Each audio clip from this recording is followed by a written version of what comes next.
Amigas e amigos, como nunca antes na história deste país, aquela máxima atribuída ao Otto von Bismarck de que nunca se mente tanto quanto antes das eleições, durante uma guerra e depois de uma caçada, está tão dialeticamente concentrada.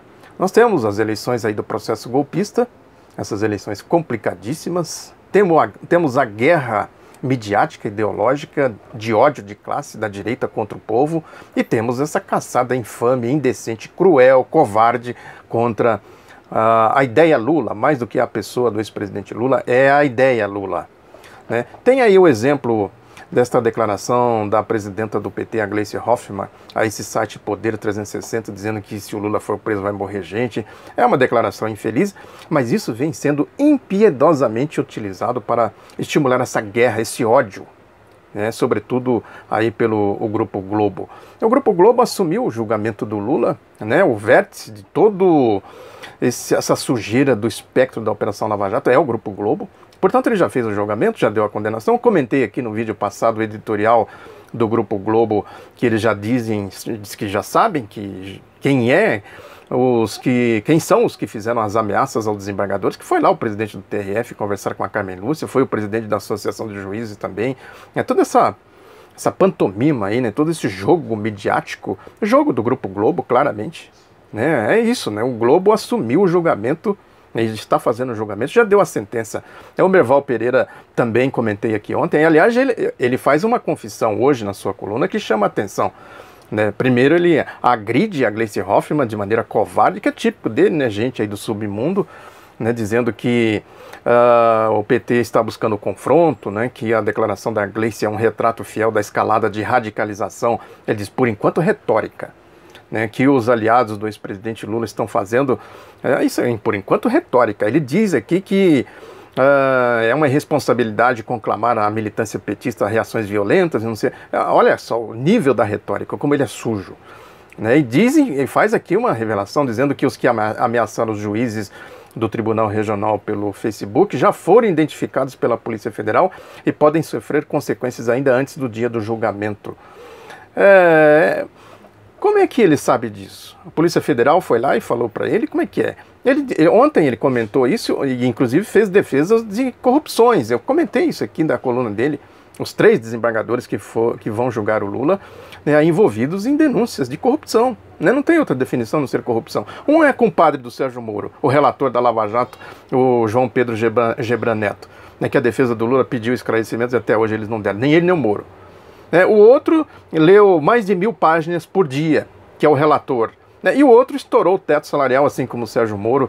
E o Merval Pereira dizendo que o PT faz ataque pessoal a ele. É isso, né? Tudo que se disser vai para esse tribunal. Né? É importante ter em conta que há esse conluio, esse espectro da Operação Lava Jato. Eu tenho comentado aqui algumas sentenças da Justiça a favor da revista Veja, que é linha auxiliar do Grupo Globo.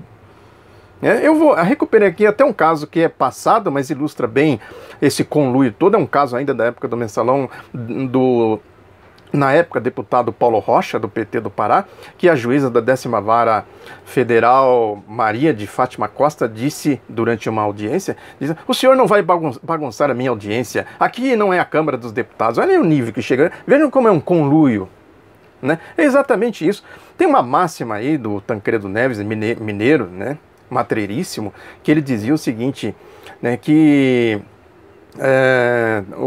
esse negócio de ficar fazendo confissões e declarações para esse submundo da mídia, né, isso é necessário que se tenha cuidado, que ele disse que as pessoas devem conversar com os jornalistas monossilabicamente e falar ao telefone partindo do princípio de que está grampeado. Ele sabia com quem estava lidando. Hoje, muito pior, o banditismo hoje é explícito.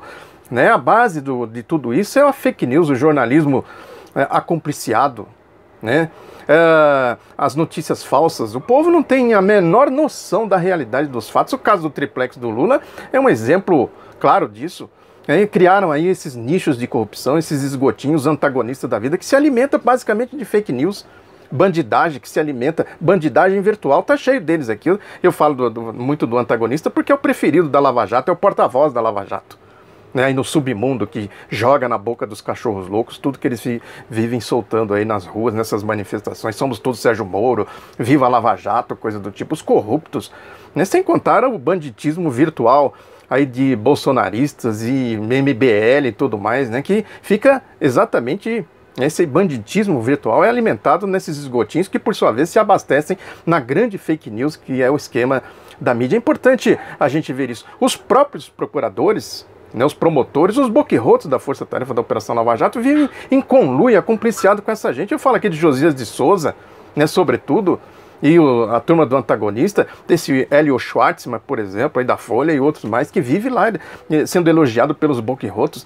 Falei aqui o caso do mau caratismo do Deltan Dallagnol, que divulgou a notícia do jornal Estado de São Paulo ontem, no Facebook dele, como se fosse notícia atual, para atacar o governador Flávio Dino, que é uma notícia de 2016, que se refere a um caso do governo anterior, e ele não se deu ao trabalho de esclarecer isso, um mau caratismo, um caso de mau caratismo. Quando eu falo que é boquirroto, é exatamente isso. Eles vivem falando aos cofres públicos, Deltan adora. É que devolvemos não sei quanto para os cofres públicos. O Carlos Fernando Santos dizendo que está zelando pelos cofres públicos. O que eles sabem dos cofres públicos? Qual é o zelo que eles têm pelos cofres públicos? Eu acuso o juiz Sérgio Moro de um caso específico. O resto são evidências, né? Não, são convicções verdadeiras, não convicções de cínicos como a deles, convicções que têm consistência de bolha de sabão. No caso de Maringá eu acuso, sim, porque tem provas concretas. Eu publiquei no outro lado da notícia.com.br o caso do encontro lá interreligioso, que ele foi lá confabular naquela turma que foi reunida ali de religiosos, esses evangélicos falsos, mentirosos, que não tem nada a ver com os religiosos de verdade, e outras religiões também, inclusive o arcebispo de Maringá, o Dom Anuar Batista, estava lá. Provas concretas. Quem organizou isso foi Erivaldo Souza, do caso lá do roubo de Maringá. Esse é um caso concreto de corrupção, que envolve diretamente o Sérgio Moro, porque ele foi lá nesse ato. Eles têm provas, vídeos, que foi transmitido pela rádio CBN de lá. Eu acuso, sim. Né? Agora, fatos nas acusações que eles fazem é o que não tem. Eu mostro fatos. Eles não mostram nenhum. Né? Quer dizer, eles têm base em tudo isso, né? Eles criam a base, criam os leitores aí do fake news, essa massa aí que eles conseguiram organizar. É importante a gente considerar que eles têm massa, sim. Essa de classe média para cima, em que eles conseguiram arregimentar. São os cachorros loucos que eu vivo falando aí.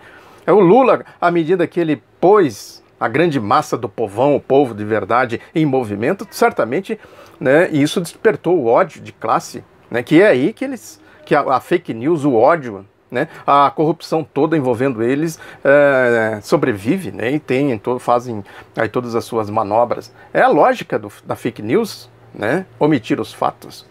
Isso se debate em âmbito mundial, né? Aqui no Brasil a gente está vendo isso. É omitir os fatos. A defesa do Lula, por exemplo, tem apresentado casos, mais casos, né? Agora, por exemplo, eles vão fazer lá a defesa com base na sentença do Sérgio Moro. O Sérgio Moro falou isso aqui, diz que não tem provas aqui na condenação que ele deu ao Lula, né? Diz que a origem do dinheiro é outra, ele nunca falou que era da Petrobras. Como é que é? Se não é da Petrobras, não está na alçada dele. É por isso que a defesa do Lula diz que ele é suspeito para julgar. Ele está julgando o que exatamente? Com base em quê? Se a origem do dinheiro não é a Petrobras, eles estão investigando a Petrobras, o caso envolve a Petrobras e qual é o noves fora tudo, qual é o resultado? Ele está julgando o que exatamente, a não ser politicagem, golpe, malandragens. Né? Aí a defesa do Lula pediu para que o Lula fosse ouvido lá para falar exatamente essas coisas lá para os desembargadores. Quem negou? João Pedro Gebran Neto, que é o relator da Lava Jato, lá, o compadre do Sérgio Moro. Veja como é um conluio. Isso a mídia não noticia, porque a base de tudo é o que eu digo aqui, é a fake news. Né? Portanto, é muito importante que a gente, repito aqui, que a gente fique de olho na mídia e denuncie o papel da mídia, sobretudo do Grupo Globo, que está fazendo um julgamento paralelo e condenando o Lula. Bandidagem, é o cartel mafioso, bandidos, e como tal, precisam ser tratados como bandidos. Muito obrigado pela atenção, divulgue ao outro lado da notícia, um abraço, até a próxima.